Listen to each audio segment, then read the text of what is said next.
You pulled into your driveway last Tuesday, and before you cut the engine, before you opened the door, something was already singing from the top of your fence. You didn't think about it. You've heard that bird 1,000 times. It has become part of the sound of coming home. But here is what you missed. That mockingbird was not singing when you arrived. It started singing because you arrived. The difference is everything. Most people assume a mockingbird is just a noisy bird with a big repertoire, throwing out sounds at random. The truth is stranger. That bird has been studying the specific signature of your engine, the pitch of it, the rhythm of your tires on the gravel, the particular way your car slows at the same point every evening, and it has filed that sound away as meaning something, meaning you. Northern mockingbirds can hold over 200 distinct sounds in memory, and they keep learning new ones their entire lives. They are not born with a song. They build one. And the things they choose to add are not random, they are the sounds that matter in their world. Car alarms, squeaky gates, cell phone ringtones, the mechanical heartbeat of the human lives they have decided to live alongside. Your car made the list. Stay with me, because by the end of this I am going to tell you something about how this bird sees you, specifically not humans in general, you that researchers did not expect to find, and that changes what it means to be recognized by something wild. Let's establish what we're actually dealing with, because the memory here is the foundation for everything else. A single male northern mockingbird typically commands a repertoire of between 50 and 200 song types, and the count climbs as the bird ages. Researchers at institutions studying vocal learning have documented something most people never realize about this species. Their brains contain specialized regions for song acquisition that stay plastic, meaning open to new learning across the bird's entire life. Most songbirds lock their repertoire early. The mockingbird never closes the door. What does it choose to learn? This is where it gets specific to you. Mockingbirds imitate other birds. Yes, but they also imitate the soundscape of wherever they happen to live. In a study of mockingbird mimicry, researchers cataloged imitations of frogs, insects, and a long list of mechanical and human-made sounds. The bird is an acoustic mirror of its exact location. Here is the part nobody tells you. The sounds a mockingbird repeats most are the ones it hears most reliably tied to something meaningful. Repetition plus relevance equals retention.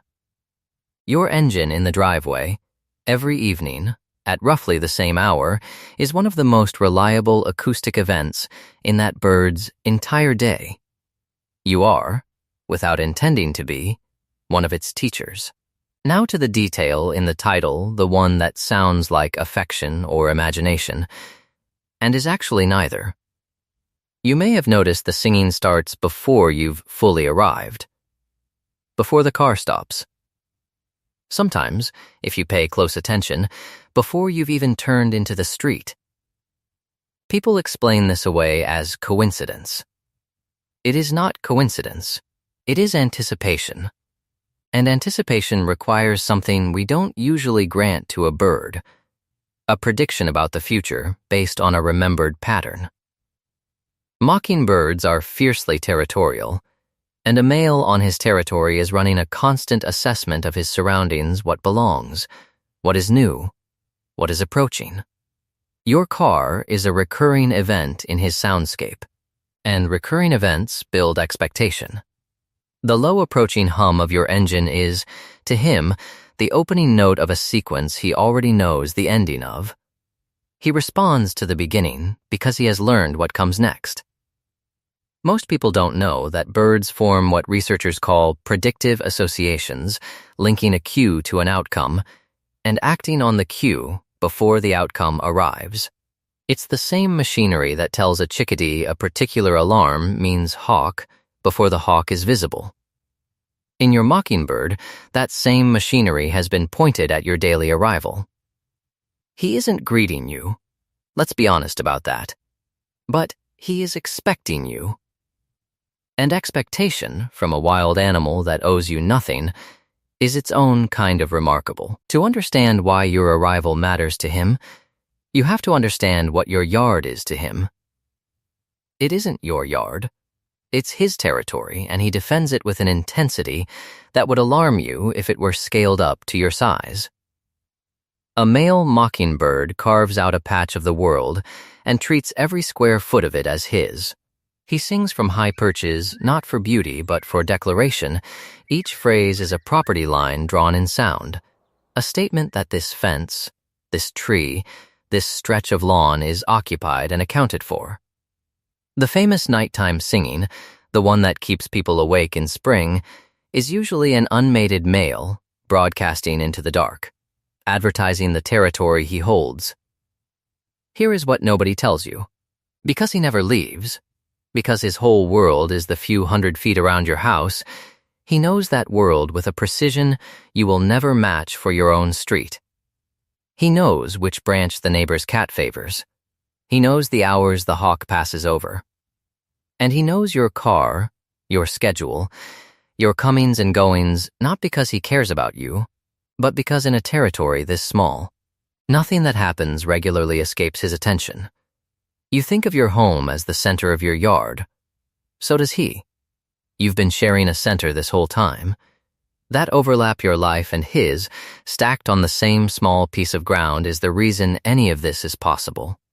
He learned you because he could not afford not to.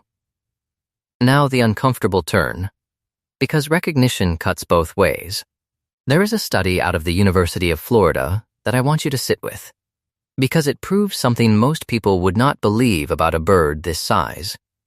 Researchers had a person approach a mockingbird nest and lightly touch the edge of it, then walk away. They did this on day 1. The next day, a different person did nothing, just walked the same path. On the 4th day, the original intruder returned. The mockingbirds singled him out.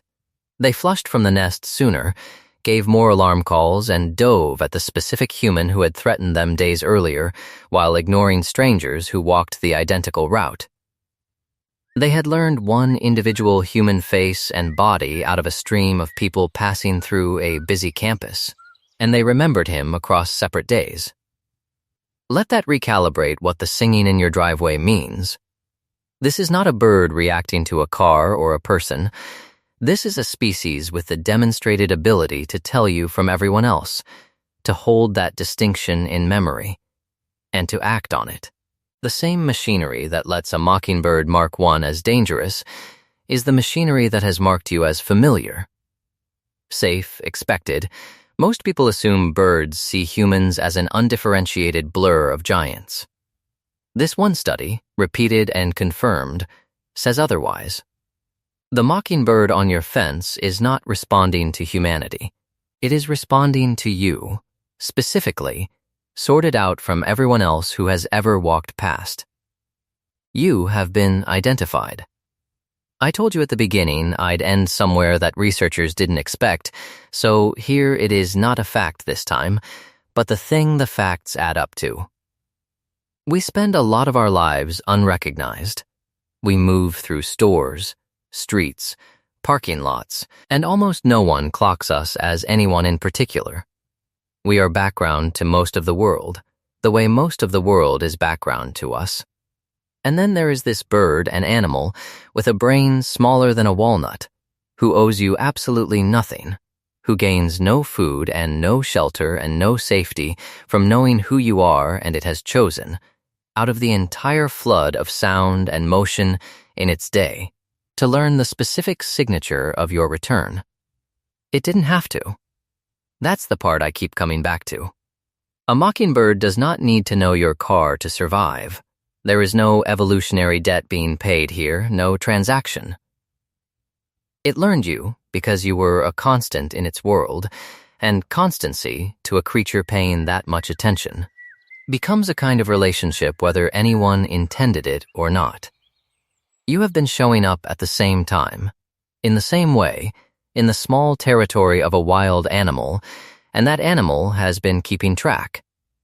Quietly, without being asked, without being fed for it. So the next time you pull into your driveway and that bird is already singing from the fence before your wheels have stopped to understand what you're hearing, it is not a song for you. It is something rarer than that. It is the sound of a wild thing that has decided you are worth remembering. You taught a bird your name without ever saying it, and it has been waiting. Now I want to hear from you. Is there a bird in your yard that seems to know your schedule, one that appears when you step outside, sings when you come home, shows up at the same hour you always do? Tell me about it in the comments. Describe the bird. Describe the moment you first noticed. I read these, and the ones about being recognized are always the ones that stay with me. Share this with someone who has a bird that waits for them. They may not know yet what it means,